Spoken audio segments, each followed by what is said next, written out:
Puji Tuhan, mari kita buka Alkitab kita sama-sama di dalam Ulangan pasal yang ke-6.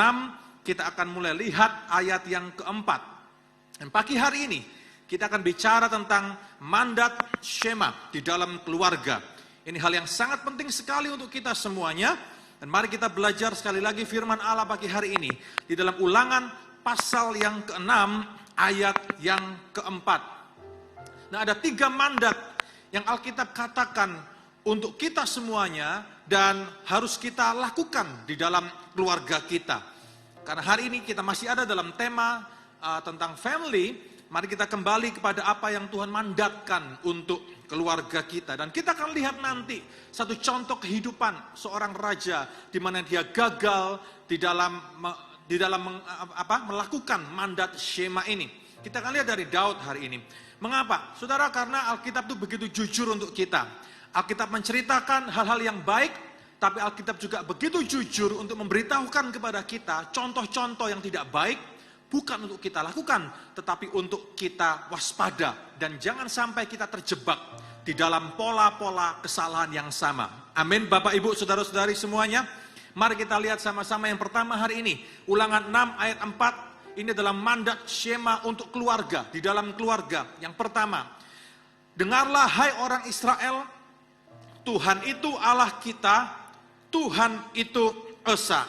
Saudara, kata-kata yang pertama, kalimat yang pertama dalam ayat yang keempat ini, dengarlah hai orang Israel, Tuhan itu Allah kita, Tuhan itu Esa. Saudara, dalam poin yang pertama ini, Allah menekankan tentang kedaulatannya di dalam hidup manusia. Allah itu adalah Allah yang berdaulat. Kita harus belajar untuk memahami hal ini. Di dalam kedaulatannya itu, kedaulatan yang bersifat mutlak di dalam kehidupan manusia, dalam semua kehidupan kita, termasuk keluarga kita. Apakah hari ini kita telah belajar untuk menerima kondisi keluarga kita, kedaulatan Allah dalam keluarga kita? Seperti apa keluarga yang kita punya hari ini? Bapak, Ibu, Saudara-saudari, bagaimana kondisi keluarga kita? Bagaimana dengan kondisi suami kita? Model suami kita, model istri kita. Apakah kita telah belajar untuk menerima kedaulatan Allah dalam hidup kita hari ini? Saudara, tahukah bahwa segala permasalahan dan cekcok di dalam keluarga terjadi ketika kita tidak mau menerima seperti apa pasangan kita? Betul, saudara? Kita tidak menerima dengan segenap hati bagaimana model dari suami kita, bagaimana model dari istri kita. Kita tidak belajar untuk menerima kedaulatan Allah di dalam hidup ini. Dan cekcok selalu terjadi ketika kita mulai ingin mengubah pasangan kita.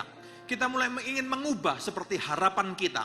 Padahal kita lupa ya bahwa manusia itu dia telah bertumbuh dengan pola asuh yang berbeda dengan pola asuh kita.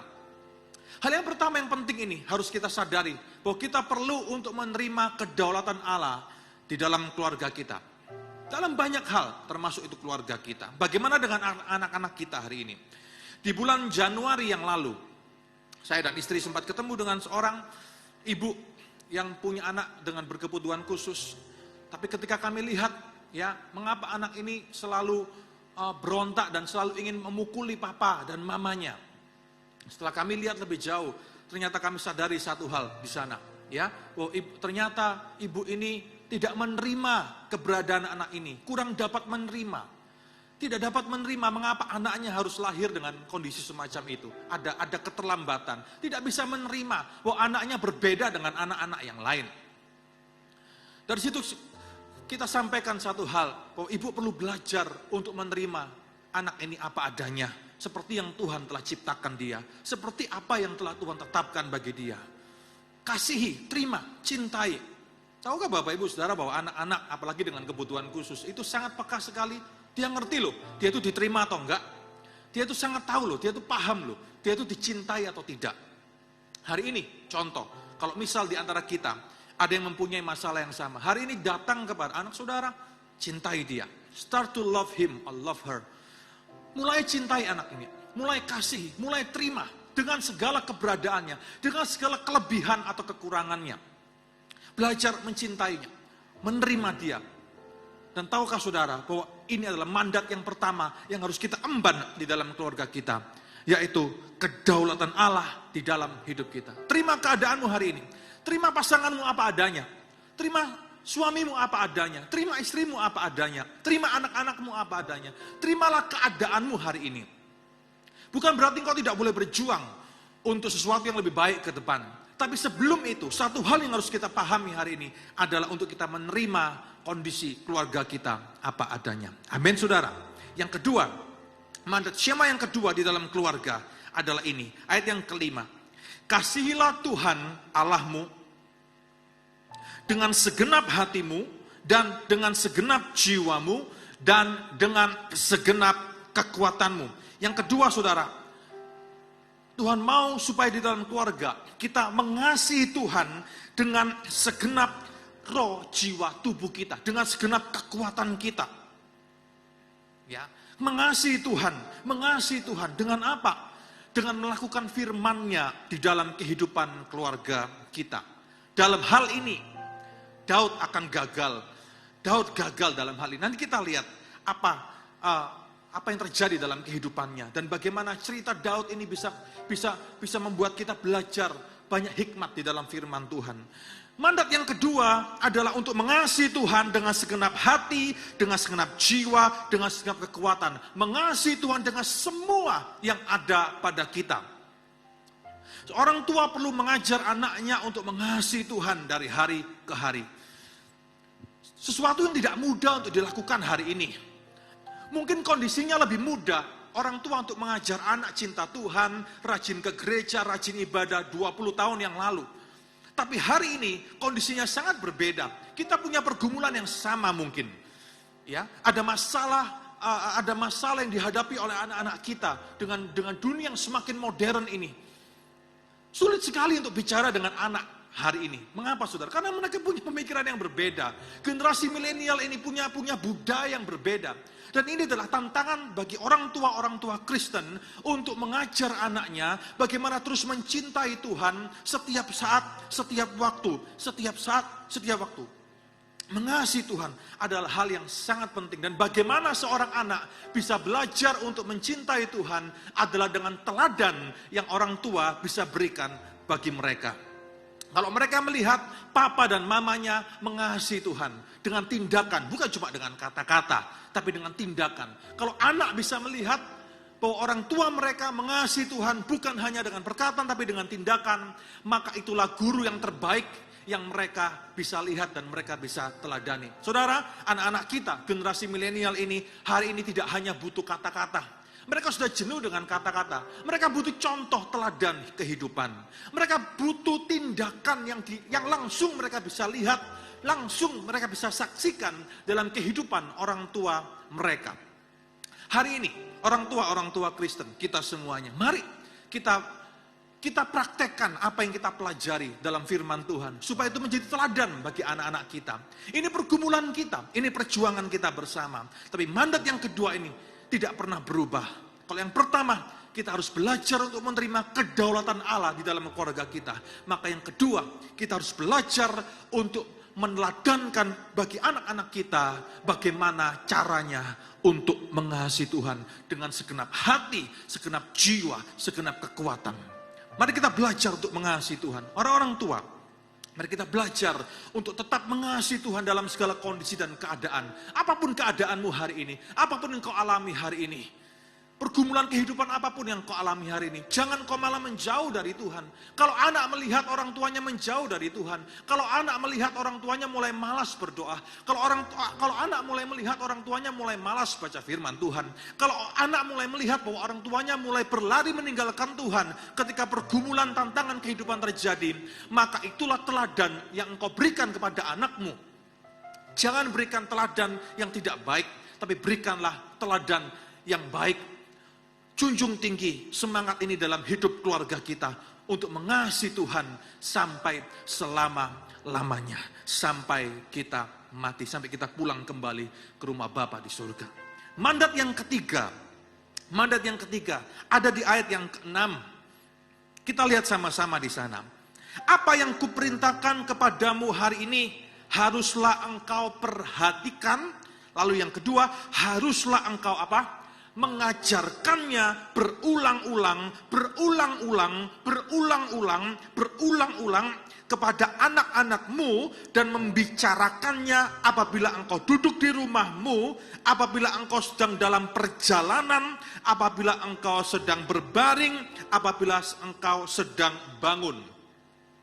Saudara, apa yang kita bicarakan kepada anak-anak kita pada waktu pagi hari, pada waktu siang hari, pada waktu sore hari, pada waktu malam hari. Apa yang kita bicarakan dengan mereka? Apakah kita bicara soal pencapaian? Apakah kita bicara soal hasil? Apakah kita bicara soal uang? Apakah kita bicara bahwa kalau engkau besar, engkau jadi orang kaya? Apakah kalau engkau besar, engkau jadi orang sukses? Apakah itu yang kita bicarakan dengan anak kita setiap hari, setiap saat, setiap waktu? Apa yang kita tanamkan di dalam otak anak kita, apa yang kita tanamkan di dalam hati anak kita, apa yang kita bicarakan kepada mereka berulang-ulang, itu akan membentuk karakter mereka. Apa itu akan membentuk budaya. Saudara, karakter yang diulang-ulang itu akan menjadi budaya di dalam kehidupan anak-anak kita. Ketika mereka besar, bertumbuh dewasa, mereka akan membawa budaya itu. Sehingga kalau ada orang tanya kepada mereka, maka jawaban mereka akan mencerminkan sebetulnya apa yang orang tua mereka ajarkan kepada mereka. Apa yang kita katakan kepada anak kita berulang-ulang hari ini? Untuk mencapai sesuatu bukan berarti pencapaian tidak penting. Untuk menjadi seseorang, menjadi sesuatu bukan berarti menjadi seseorang itu tidak penting. Semua orang pasti akan berpikir ke arah sana, saudara. Tapi Alkitab mengingatkan sekali lagi, bahwa yang harus kita repetisi berulang-ulang, yang harus kita ulang-ulangkan kepada mereka, kita ajarkan terus-menerus, kita perhatikan, dan kita membentuk karakter anak kita membentuk budaya anak kita, bukanlah untuk mencapai pencapaian-pencapaian dunia, bukanlah untuk ini dan itu, tapi apa, saudara? Untuk mengasihi Tuhan, diajarkan berulang-ulang, terus menerus, cintai Tuhan, kasih Tuhan, siang dan malam. Bapak Ibu Saudara, mungkin Anda akan mendapatkan bahwa anak Anda akan berkata, bosen mah, ngomongnya itu terus.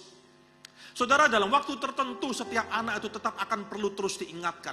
Biarkan ketika mereka ngomong bosen. Ya, tapi mereka terus akan perlu untuk diingatkan. Nanti ada satu waktu di mana mereka akan mengalami sesuatu dalam kehidupan mereka. Mereka akan ingat nasihat papa mamanya. Ternyata apa yang papa mamanya katakan selama ini itu adalah bekal yang tidak terkira, tidak terhingga. Bapak, Ibu, saudara-saudari, jangan kita bosan-bosan untuk berbicara kepada anak kita. Pentingnya untuk terus mengasihi Tuhan, mencintai Tuhan. It's okay untuk kita bicara kepada anak kita, jadilah anak yang pintar. Tapi apa yang membuat anak pintar, itu yang harus kita ajarkan berulang-ulang. Adalah untuk mereka selalu dekat dengan Tuhan. Adalah untuk mereka terus mencintai dan mengasihi Tuhan. Dan tahukah saudara bahwa inilah kegagalan Daud. Kita bisa belajar soal pujian penyembahan dari Daud. Sangat luar biasa. Dia karang berbagai macam mazmur. Dia karang banyak hal, saudara. Lagu-lagu yang indah, dia karang berbagai puisi dan semuanya. Kita bisa belajar soal leadership dari Daud. Bagaimana dia memimpin sebuah bangsa di dalam masa kritis, dan membawa sebuah bangsa untuk mencapai ke arah puncak kejayaannya. Sebelum diteruskan oleh penggantinya, anaknya Salomo. Kita bisa belajar banyak hal yang indah dari Daud. Bahkan Yesus pun tidak keberatan, bahkan dia mengakui dia disebut sebagai anak Daud. Kita bisa belajar tentang hati, heart matters dari Daud, bagaimana dia tetap punya hati yang lembut di hadapan Allah. Tapi Alkitab jujur juga kepada kita pada pagi hari ini, bahwa dalam satu hal ini Daud telah gagal. Apa yang Alkitab mau katakan kepada kita? Bapak, Ibu, saudara-saudari, ini adalah perjuangan kita seumur hidup. Tidak ada orang yang sempurna, tidak ada keluarga yang sempurna, tidak ada papa yang sempurna, tidak ada mama yang sempurna, tidak ada suami yang sempurna, tidak ada istri yang sempurna. Semua kita masih terus berjuang karena kita ini manusia. Karena kemanusiaan kita ini sudah jatuh ke dalam dosa. Tidak ada yang sempurna di antara kita. Amin, saudara. Tapi kita harus terus berjuang. kita harus terus berjuang ke arah kesempurnaan, yaitu Kristus Yesus Tuhan. Mata kita harus kita arahkan kepada Dia yang paling sempurna, yaitu pribadi Kristus, bukan kepada yang lain. Oleh karena itu jangan andalkan siapapun juga, jangan idolakan manusia. Manusia siapapun juga, sehebat apapun juga, sesempurna apapun juga, tetap namanya manusia, masih punya dosa di dalam dirinya. Tapi Kristus yang tidak punya dosa, mata kita harus kita arahkan kepada Dia pagi hari ini. Amin, Bapak, Ibu, Saudara-saudari. Dan Alkitab mengajarkan kepada kita dengan jelas bagaimana Daud gagal di dalam fungsinya sebagai seorang ayah. Daud gagal di dalam keluarga. Saudara, ini sesuatu yang harus kita perhatikan bersama-sama. Dan kita harus belajar banyak dari peristiwa ini. Saudara, saya ambil sebuah cuplikan bagaimana Daud gagal. Apa yang telah dia langgar? Daud melanggar mandat Shema. Daud melanggar mandat Shema yang Allah telah tetapkan bagi dirinya. Kita coba lihat ya, sebentar ya, di dalam Ulangan pasal 17. Ini yang dia langgar, saudara. Ya, ini yang dia langgar. Ulangan pasal 17. Dan ketika dia melanggar firman, maka sesuatu terjadi di dalam keluarganya. Ya, dengan cepat kita akan lihat Ulangan 17 ayat yang ke-14. Hukum tentang raja. Apa yang Daud langgar? Oke. Kita langsung lihat ya. Ayat yang ke-16 saja. Hanya janganlah ia memelihara banyak kuda. Janganlah ia mengembalikan bangsa ini ke Mesir untuk mendapat banyak kuda. Sebab Tuhan telah berfirman kepadamu, jangan sekali-kali kamu kembali melalui jalan ini lagi. Juga ayat 17, janganlah ia mempunyai banyak istri, supaya hatinya jangan menyimpang. Emas dan perak pun janganlah ia mengumpulkan terlalu banyak. Saudara, Daud melanggar mandat Shema. Daud melanggar 3 hal yang Alkitab telah katakan untuk seorang raja. Tidak boleh banyak kuda. Dia simpan banyak kuda. Kenapa, saudara? Karena kuda adalah lambang kebanggaan. Kuda adalah lambang kegagahan. Kuda adalah lambang prestasi, kekuatan, pamor. Kuda adalah lambang power seorang raja. Dan Daud silau dengan semua itu. Dia kumpulkan banyak kuda. Salomo nanti juga mengulangi kesalahan yang sama. Saudara, anak kita selalu belajar dari kita. Keberhasilan kita, kegagalan kita. Dan Daud tidak pernah ngomongi sama anaknya. Ini kelemahan Daud. Daud tidak pernah ngomong sama anaknya. Ada papa-papa tertentu, orang tua tertentu yang pasif. Yang bukan pasif, tapi terlalu pasif. Tidak pernah ngomong sama anaknya. Bapak, ibu, saudara-saudari, ngomong sama anakmu. Ngomong sama anak saudara. Ngomong. Keberhasilanmu, kegagalanmu, ngomong. Bangun komunikasi sama anak saudara. Supaya mereka tahu papa mama mereka tidak sempurna. Papa mama mereka tetap akan terus belajar. Tapi Speak the truth to your sons, to your daughters. Ngomong kebenaran, ngomong, saudara. Jangan diam.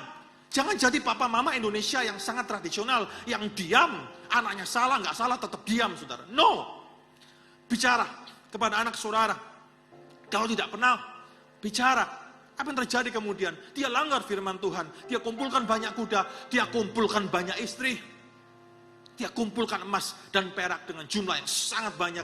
Dan dia melanggar mandat Shema yang telah Tuhan tetapkan. Apa yang terjadi kemudian? Ketika Amnon, 2 Samuel pasal 11 mengatakan kepada kita ketika Amnon memperkosa adiknya sendiri Tamar, adik dirinya. Apa yang Daud lakukan, saudara? He did nothing. Daud tidak buat apa-apa. Tragedi yang terjadi, yang aib di dalam keluarganya, dia tutup mulut.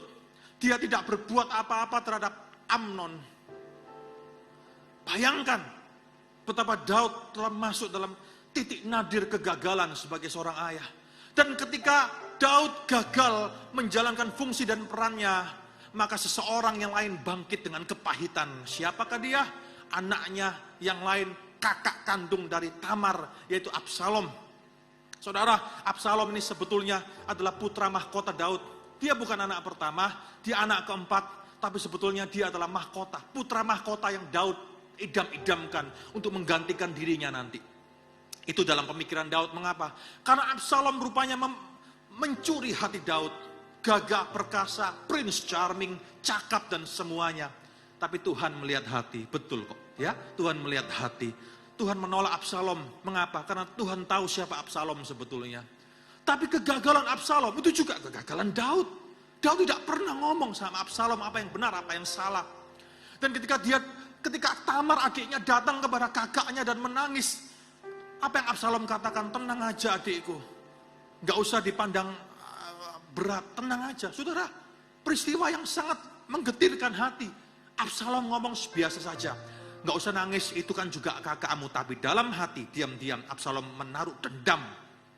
Dan dia simpan, Alkitab jelas katakan 2 Samuel pasal 13, drama itu terus berlanjut, pasal 11, 12, 13, 14, 15, 16, nanti puncaknya di pasal 18. Absalom menyimpan dendam 2 tahun kepada Amnon, dan dia merencanakan plot pembunuhan yang sangat kejam dan sangat licin. Suatu saat, 2 tahun kemudian, dia undang semua saudaranya untuk makan, minum, pesta pora, mabuk-mabukan, anak raja, saudara. Daud tidak pernah ngomong sama anak-anaknya. Dan mereka mabuk-mabukan, pesta pora. Dan ketika Amnon mabuk berat, Absalom memberi kode orang yang telah dia suruh untuk bunuh Amnon. Tragedi berdarah terjadi kepada keluarga Daud. Apa yang terjadi kemudian? Absalom melarikan diri, 3 tahun pergi karena takut dihukum. Daud, namanya Daud, cinta mati sama Absalom. Dia tetap minta Absalom pulang. Dicoba panggil Absalom pulang. Setelah Absalom pulang, he did nothing. Dia tidak berbuat apa-apa. Dia biarkan Absalom dan dia tidak pernah mengurus anaknya ini. Apa yang terjadi kemudian? Ya, setelah itu dia yang dikudeta. Betul saudara? Daud harus lari tunggang langgang keluar dari Yerusalem. Karena apa? Karena anaknya Absalom mengkudeta Daud. Dan Alkitab katakan jelas bahwa Absalom, saudara, tidak berhikmat. Orang Prince Charming, punya banyak potensi, tapi tidak punya karakter. Jadilah raja yang bengis seperti Absalom. Apa yang terjadi kemudian? Alkitab jelas mengatakan di sana, Absalom menerima mentah-mentah nasihat Ahitofel. Orang kalau kepahitan, ketemu sama orang kepahitan, jadinya pahit, saudara. Jadinya pahit berkuadrat-kuadrat. Siapa Ahitofel? Ahitofel itu kan kakeknya Batsheba. Ahitofel juga marah sama Daud. Kenapa? Karena Daud ambil Batsheba dengan cara yang tidak benar. Dia marah kepada Daud karena Daud menghancurkan cucunya, menghancurkan keluarga cucunya. Dan kemarahan Ahitofel dia lempar kepada siapa? Dilimpahkan kepada Absalom. Dia kasih nasihat yang sangat kotor kepada Absalom. Kalau kamu mau jadi lebih besar daripada papamu itu, naik ke atas suatu istana, tiduri semua istri ayahmu. Dan Absalom tanpa pikir panjang lakukan hal yang keji itu. Bayangkan saudara, keluarga macam apa ini? Alkitab jujur kepada kita. Itulah Alkitab. Alkitab berkata terus terang kepada kita semuanya. Saudara, keluarga Daud ini begitu hancur.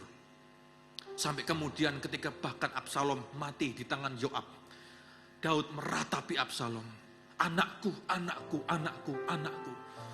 Saudara, lihat apa yang terjadi ketika seorang gagal untuk mengemban mandat Shema ini di dalam keluarganya. Maka tragedi demi tragedi akan terjadi. Bapak, Ibu, Saudara-saudari, mari kita lihat. Puji Tuhan ya, kita hidup dalam perjanjian baru, penuh kasih karunia anugerah. Hari ini di dalam kasih karunia anugerah Tuhan Yesus Kristus, mari kita lihat diri kita. Kita tidak lihat orang lain, kita lihat diri kita. Kita yang tidak sempurna ini. Ya, tidak ada keluarga yang sempurna, saudara. Hanya ada Allah yang sempurna. Amin. Tidak ada keluarga yang sempurna. Tidak ada pribadi yang sempurna. Hanya Allah yang maha sempurna. Mari kita junjung tinggi mandat Shema ini. Supaya kita tidak jatuh ke dalam apa yang telah dicontohkan oleh Alkitab. Mari hari ini kita terima keberadaan keluarga kita apa adanya. Mari kita menjunjung tinggi kedaulatan Tuhan di dalam kehidupan kita. Seperti apa Tuhan berikan kepada kita hari ini istri Anda dengan segala kelebihan dan kekurangannya. Seperti apa Tuhan berikan hari ini suami Anda dengan segala kelebihannya, dengan segala kekurangannya.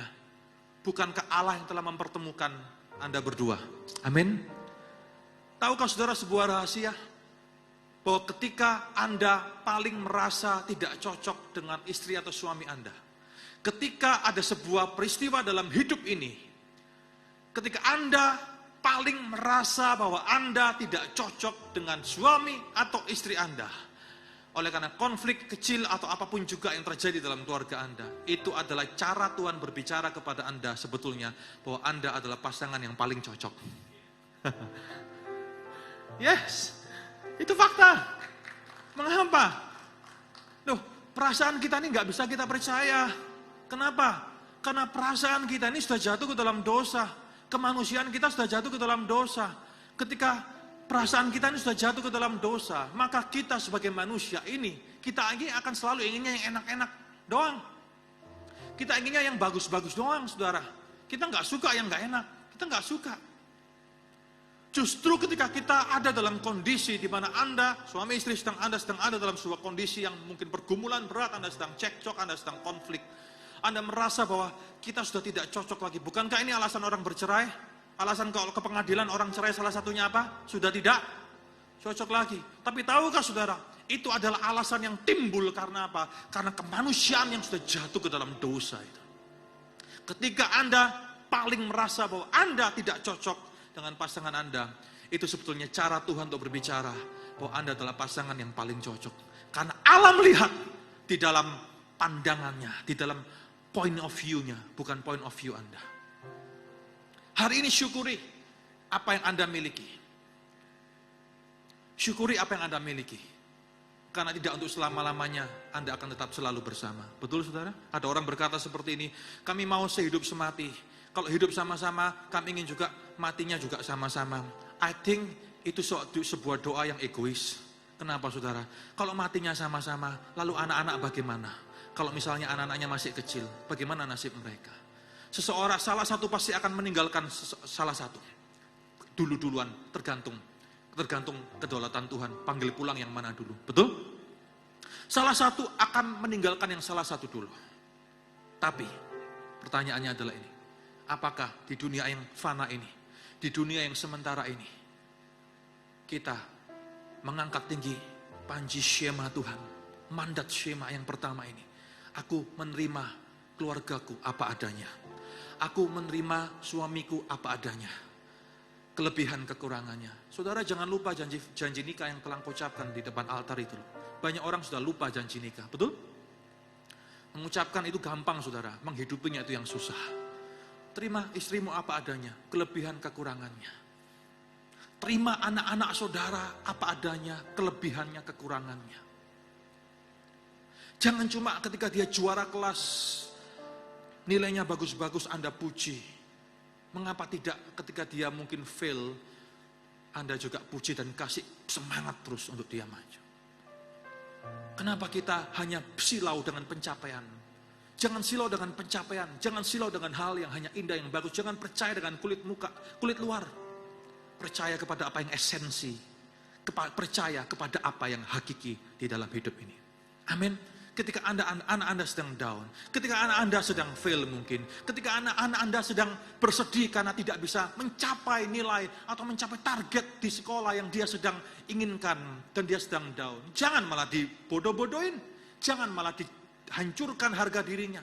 Angkat dia, angkat harga dirinya saudara. Percaya terus kepadanya, dorong dia. Ada anak yang bisa dikasih target, ada anak yang tidak bisa dikasih target saudara. Ya, jangan kasih yang muluk-muluk lah kepada anak yang semacam itu. Tapi terus kasih firman Tuhan, terus ucapkan firman Tuhan, terus boosting harga dirinya. Bukan dengan kata-kata motivator dan semuanya, boosting dengan kata-kata firman Tuhan. Terima anak Anda. Karena itu adalah kedaulatan Allah di dalam hidup keluargamu. Amin. Hari ini, kalau Anda tinggal di alamat titik-titik regensi, atau hari ini Anda tinggal di alamat titik-titik gang buntu, terima apa adanya. Terima kedaulatan Tuhan di dalam hidup Anda. Dan ketika Anda berjalan, maka Tuhan akan sanggup untuk memberkati Anda lebih lagi dan lebih lagi. Amin. Jangan banding-bandingkan, kenapa kami begini, kenapa kami begitu, kenapa kami hanya punya 14 in, tetangga kami punya 64 in. Jangan banding-bandingkan saudara. Jangan banding-bandingkan apa yang fana di dunia ini. Tapi percayalah kepada apa yang esensi dan hakiki di dalam dunia ini. Yang kedua, kasih Tuhan. cintai Tuhan. Ajar anak-anak Anda, ajak keluarga Anda untuk terus mencintai Tuhan, mengasihi Tuhan, mencintai Dia. Seorang ahli Taurat datang kepada Yesus dan berkata, bagaimana bisa dapat hidup kekal? Bagaimana bisa dapat hidup kekal? Gampang. Yesus cuma ngomong, kamu baca Alkitab enggak? Kamu kan ahli agama. Kamu Alkitab sudah ngelontok di luar kepala. Masa kamu enggak tahu? Apa?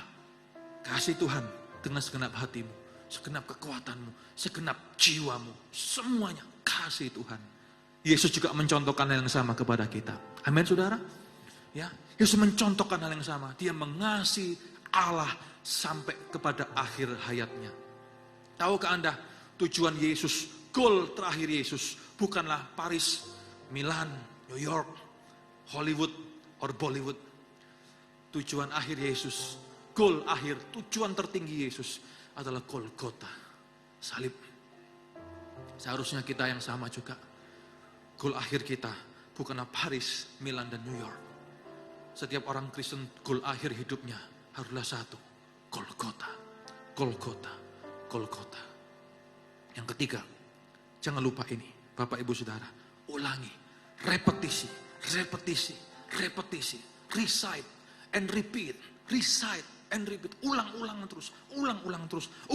terus, katakan terus kepada anak kita, pagi, siang, malam, dimanapun berada, untuk mereka mengasihi Tuhan, untuk mereka selalu dekat Tuhan, untuk mereka banyak berdoa, untuk mereka terus mengandalkan Tuhan, niscaya Tuhan akan membuka banyak pintu berkat, banyak pintu surga untuk anak-anak saudara, untuk keluarga saudara. Amin, saudara. Berikan tepuk tangan buat Tuhan kita. Haleluya, haleluya. Sebelum kita selesai, saya rindu ajak Bapak Ibu Saudara-saudari bangkit berdiri. Kita akan baca 1-2 ayat ini. Dan ini adalah antitesis dari apa yang telah Daud langgar. Dan biarlah ini juga menjadi doa kita bersama. Amsal 30 ayat 7-9. Buka Alkitab kita sama-sama. Dalam Amsal pasal ke-30 ayat 7-9. Biarlah hati kita selalu melekat kepada Yesus saja. Bukan kepada apa yang fana, tetapi pada apa yang hakiki di dalam dunia ini.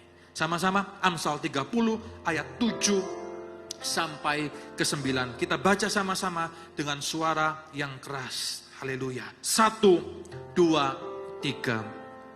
2 hal aku mohon kepadamu, jangan itu kau tolak sebelum aku mati. Yakni, jauhkanlah daripadaku kecurangan dan kebohongan. Janganlah berikan kepadaku kemiskinan atau kekayaan. Biarkanlah aku menikmati makanan yang menjadi bagianku. 9. Supaya kalau aku kenyang, aku tidak menyangkalmu dan berkata, siapa Tuhan itu?